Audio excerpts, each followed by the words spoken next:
Assalamualaikum dan salam sejahtera. Bismillahirrahmanirrahim. Syukur kehadrat ilahi pada hari ini kita masih diberikan peluang untuk bersama-sama dan menghadiri majlis forum pada hari ini.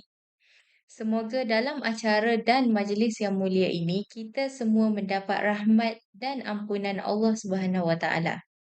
Sabda Rasulullah Sallallahu Alaihi Wasallam, sesiapa yang menempuh satu jalan untuk mencari ilmu pengetahuan, maka Allah akan memudahkan baginya satu jalan untuk menuju ke syurga.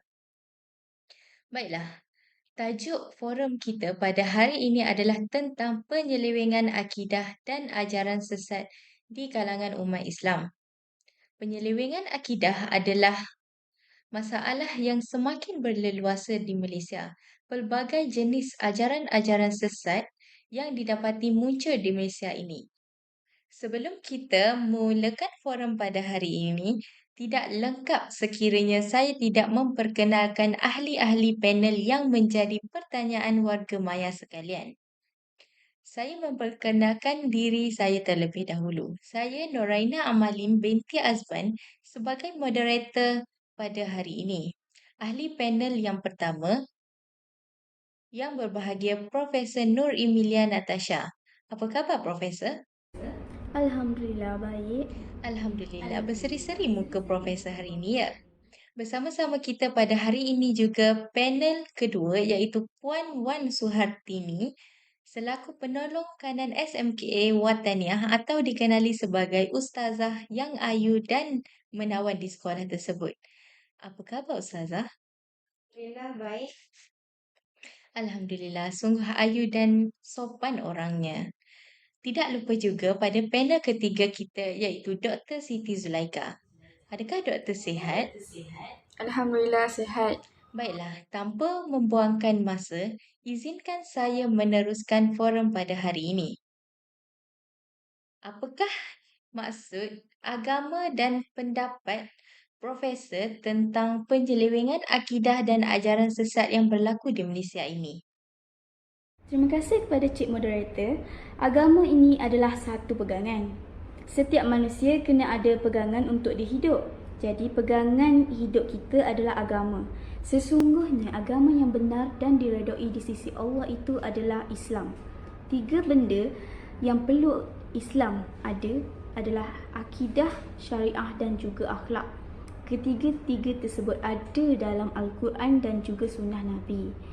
Agama ini kita tidak boleh nak ambil ringan. Sebagai contoh, kalau kita nak mendalami ilmu agama dan ada yang nak memperbaiki diri menuju ke jalan Allah ini, perlulah berguru untuk belajar agama dan boleh juga hadiri majlis-majlis ilmu. Kita tidak boleh nak memandai-mandai dan hanya rujuk dekat social media sahaja. Bukan sepenuhnya tidak boleh, tapi kita kena bertanya juga dekat orang yang berilmu dan alim soal agama untuk elakkan daripada kita ni kekeliruan dan salah cara pemahaman kita terhadap ilmu yang kita pelajari. Sebab itulah kita nak belajar ilmu ni, kita kena berguru. Tak boleh nak rujuk hanya dekat benda yang kita tidak pasti benda tu sahih atau tidak, untuk mengelakkan kita daripada terjebak dari penyelewengan akidah dan ajaran sesat tersebut.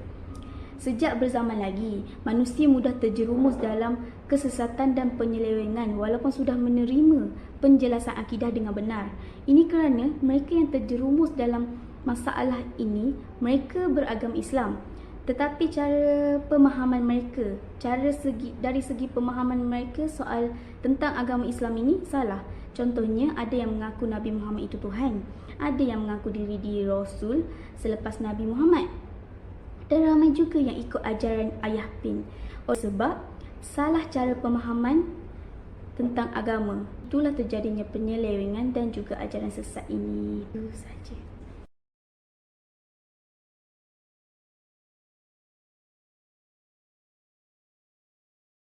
Okey, terima kasih kepada Cik Moderator. Okey, perkara ini boleh dikaitkan dengan tahap ilmu pengetahuan yang dimiliki oleh individu itu sendiri untuk menepis penyelewengan akidah. Okey, sekiranya tahap ilmu agama yang mereka ada cetek, maka kebarangkalian untuk mereka terjebak dalam penyelewengan akidah ni lebih besar. Okay, di situ telah menunjukkan betapa pentingnya ilmu pengetahuan itu, terutamanya ilmu agama itu sendiri, bagi menepis ajaran yang sesat ataupun yang boleh menyeleweng akidah seseorang individu itu. Apatah lagi dalam kelompok yang lebih besar, iaitu dalam kelompok masyarakat. Okey, dalam kalangan remaja pula, bagaimana penyelewengan akidah mudah tersebar. Berbalik kepada perkara yang saya nyatakan sebelumnya, didikan agama tu amat penting dan perlu diterapkan oleh ibu bapa sejak dari kecil lagi. Tambahan pula, arus kemodenan pada masa kini berlaku amat pantas dan remaja banyak terdedah dengan gadget seperti telefon pintar yang sebagaimana kita tahu dapat memberi pengaruh yang baik dan juga pengaruh yang buruk. Sebagai contohnya, media sosial dijadikan platform untuk menyebarkan ajaran yang salah yang sama sekali tidak pernah dibawa oleh Nabi Muhammad SAW dan bercanggah dengan Al-Quran dan hadis. Baiklah, terima kasih atas perkongsian daripada Puan Suhati ni. Betul, saya pun setuju bahawa kebanyakan yang terjebak dalam penyelewengan akidah dan juga ajaran sesat pada zaman sekarang ni remaja. Sebab remaja ni kebanyakan mereka mudah terjerumus dalam benda-benda macam ni sebab diorang baru nak membesar dan baru nak mengenal agama. Jadi sebab itulah mereka antara golongan yang senang untuk terpengaruh dengan semua benda. Baiklah, terima kasih sekali lagi kepada Puan.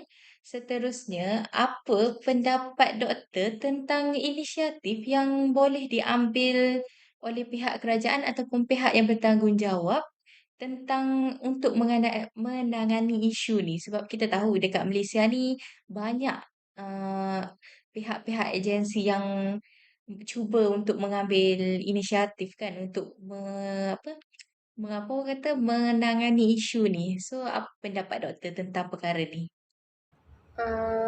Bagi saya, pihak yang bertanggungjawab dalam menangani isu ini yang paling penting dan yang paling utama ialah individu itu sendiri. Kenapa? Hal ini kerana sebagai manusia kita pasti ada agama tersendiri. Sebagai contoh, kita sebagai umat Islam hanya berpegang teguh pada agama kita, iaitu haruslah sentiasa berpandukan dan mengutamakan agama dalam melakukan sesuatu perkara harian kita.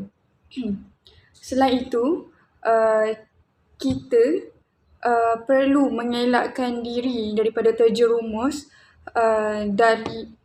daripada ajaran sesat ini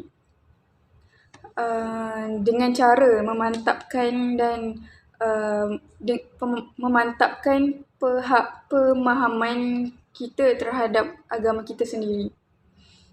Selain itu, pihak kerajaan juga harus bertanggungjawab dalam hal ini.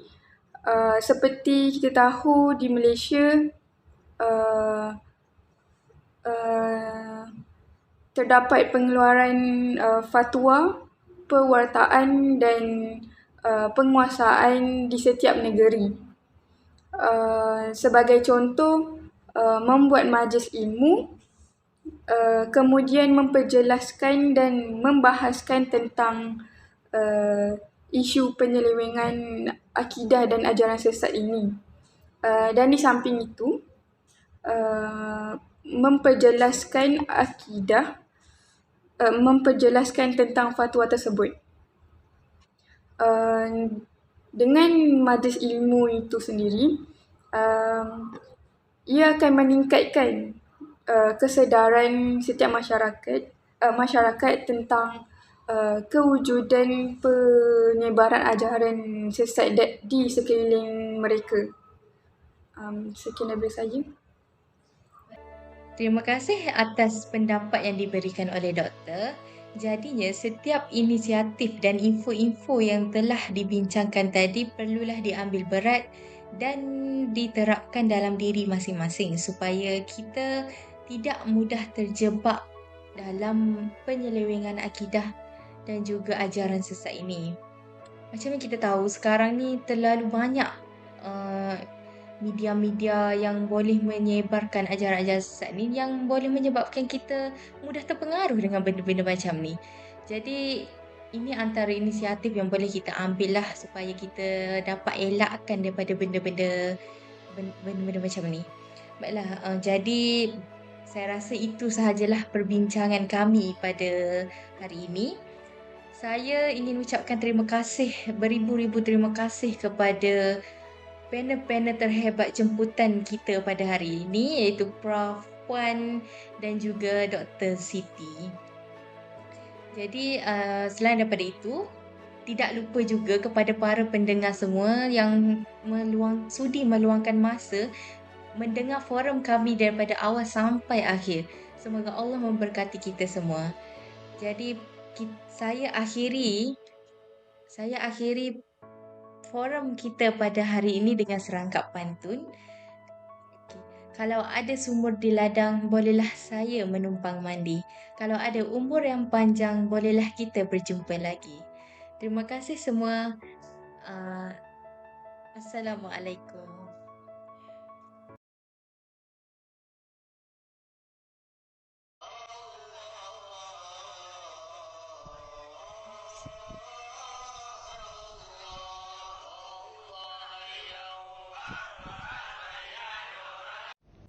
Macam mana nak jadi orang yang terpilih untuk masuk syurga, Ibu Rosa? Ajaran ibu adalah kunci ke syurga.